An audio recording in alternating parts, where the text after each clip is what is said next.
Who would you guys say is the most dominant athlete or are the most dominant athletes in sports today? Tiger Woods, Michael Phelps. LeBron James.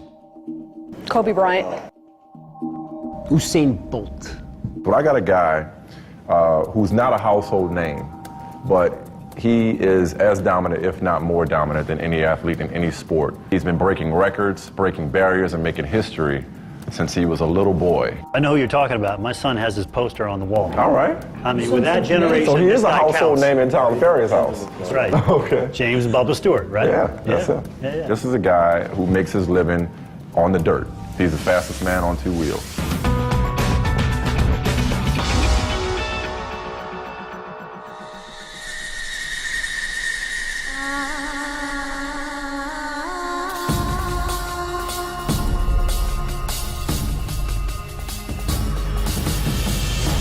I don't ride with fear. Nobody can go around that track faster than I can. Stewart is showing no signs of letting up. I want to win.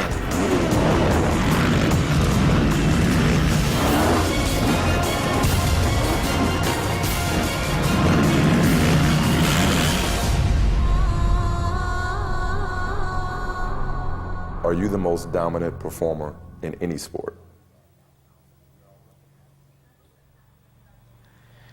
Yeah.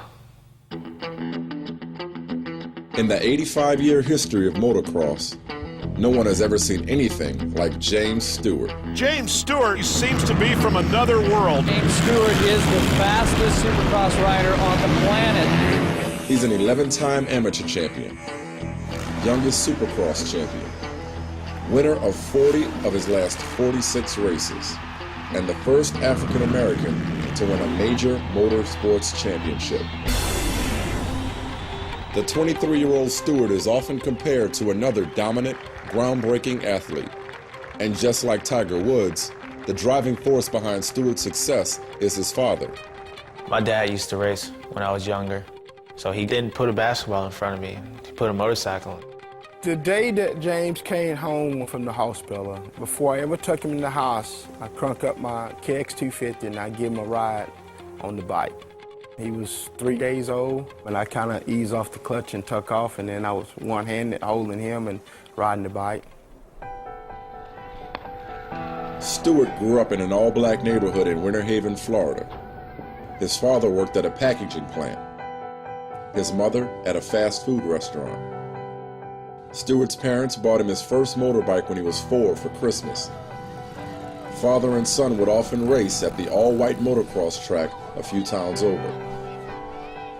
He would come home from school and he would get on that bike and he would ride it and he'd ride it to dark. I would have to make him get off of it. I said, why are you riding so much? I got to beat those guys. I got to practice. And that's what he did. To support his son's passion, Stewart's father would work 70 hours a week on the graveyard shift, so he and his son could ride in the afternoon. To help pay for used racing gear, track fees, and fuel, James Sr. resorted to collecting bottles and cans for extra money. My dad always wanted to be, a superstar at racing. That was something he loved to do. But when I got started, we couldn't afford to race, so he had to pick and choose. And, he chose to take his son and make him. Young James Stewart Jr., a rider we're seeing and hearing from more and more lately.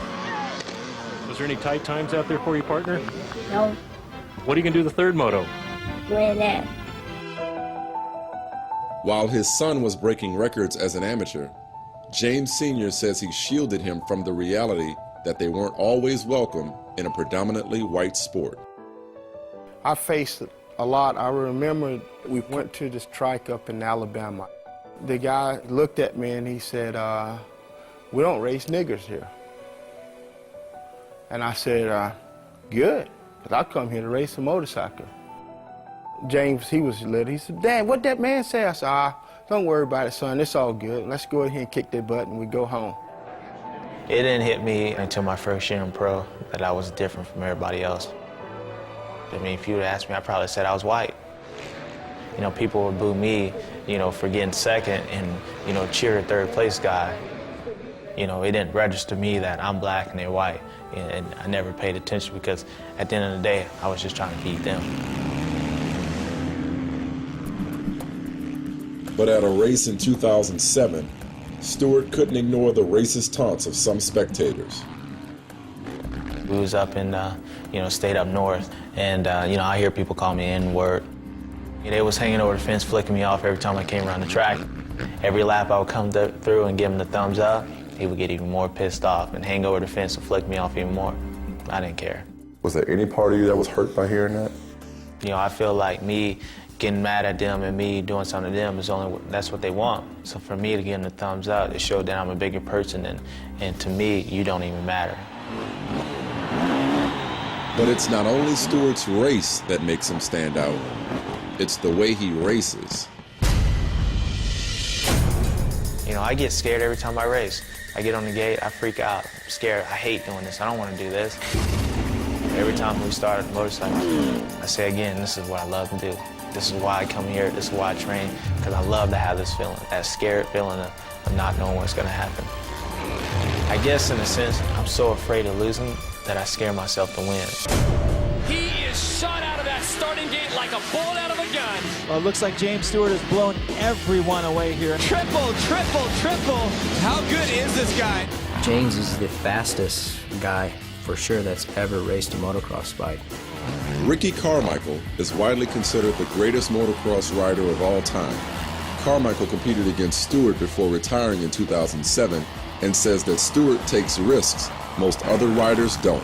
It would scare me because he's just going so fast. There's so many races he could have won just by backing it off, but I don't think he cares. I'm just willing to push it to the edge. I said it before and I said it again, I'll die trying to win. Stewart's aggressive style has led either to dominating victories or spectacular falls. Almost 99% of the time Stewart races, he wins or crashes. An all-out approach that has sent Stewart to the hospital with 7 concussions and a broken arm, leg, collarbone, and wrist. Oh! James Stewart has just launched off his bike. This is an absolute disaster. Every time I get hurt, I'm like, man, I don't want to do this anymore, but I still come back. In 2008, just 3 months after tearing his left ACL, Stewart returned to racing and became only the second rider to complete a perfect motocross season when he won all 24 races. A perfect 24 motos and 24 wins. We at a point now that I never even dreamed of being. James Sr. doesn't have to collect bottles and cans anymore. Today he maintains the family's private motocross track on his son's 100-acre estate in Central Florida. Counting his prize money and major endorsement deals, Stewart says that last year alone, he made $10 million. Racing pays good. I mean, racing pays you good. Racing pays good. Winning pays good. Winning pays good, I tell you that.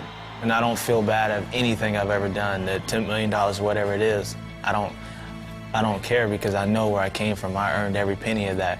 And for me, it's been good. I've been blessed to be in a situation where I can earn this, and I like it. Although Stewart is more successful than he ever imagined, changing the complexion of his sport may be his greatest achievement. Definitely, I see a lot more black people come to the races, a lot more than it was in the past, and I see a lot more kids just trying to race and stuff, so I feel like I had an impact that way. It's James Stewart. Want me signing, buddy? He's got 2 heroes, and Mickey Mouse is one, and you're the other. So. James, being African American, I mean, it brought in a whole slew of different people. It's positive for our sport. It's huge for our sport. He's broken down the walls. And I think it's important for me to tell my story that, man, you can do whatever you want to do. It doesn't matter what color or race. I feel like I'm a living example of that.